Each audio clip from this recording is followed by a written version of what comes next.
అలసిన వానికి ఓరడించు మాటలు. సహోదరుడు భక్తి సింగ్ గారి పరిచర్య నుండి సేకరించిన అనుదిన ధ్యానములు. ఫిబ్రవరి 4.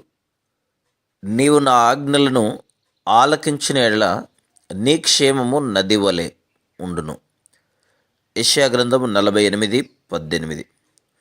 2 తెస్సలోనిక 3:16లో దేవుడు తానే మీకు సమాధానము అనుగ్రహించుననియు ప్రభు తానే ఎల్లప్పుడూ మీతో కూడా ఉండుననియు చదువుదుము.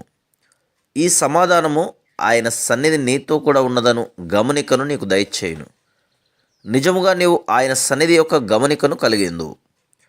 భయపడకుడి, నేను నీతో కూడా ఉందును అని క్రీస్తు చెప్పుచున్నాడు.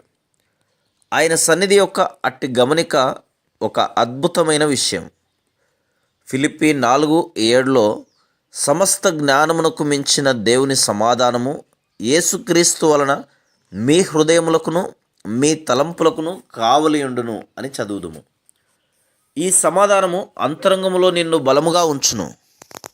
నీ చుట్టూ ఒక బలమైన సైన్యం వలె దేవుని సమాధానము నీకు కావలి కాయును.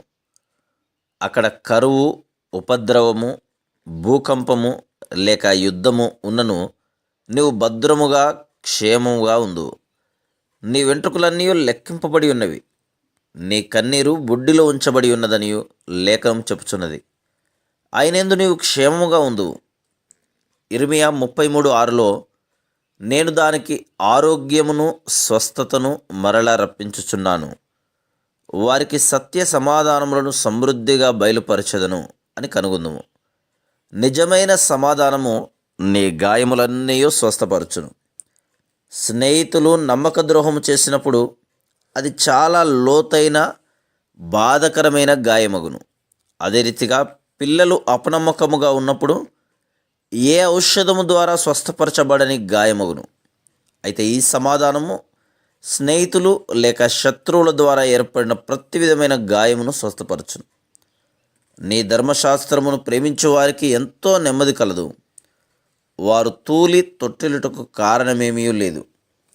119వ కీర్తన 165వ వచనం. ఎంతోమంది విశ్వాసులు ఎంతో సులభముగా అభ్యంతరపడుచున్నారు. వారి సమాధానము లోక సంబంధమైనది కనుక ఆ సమాధానమును వారు పోగొట్టుకొనుచున్నారు.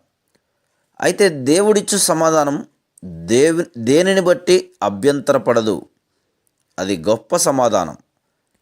ఎవని మనస్సు నీ మీద ఆనుకొనునో వానిని నీవు పూర్ణ శాంతి గలవానిగా కాపాడదు. యెషయా గ్రంథం 26:3. ఈ పూర్ణ శాంతి అన్ని పరిస్థితుల్లోనూ నీకు బలమైన విశ్వాసమునిచ్చును.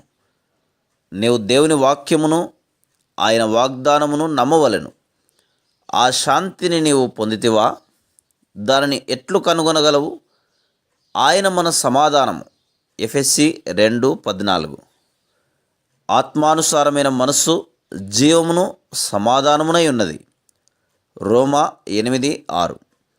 దైవ స్వభావమును పొందుట ద్వారా మనము నిజమైన సమాధానమును కనుగొందుము.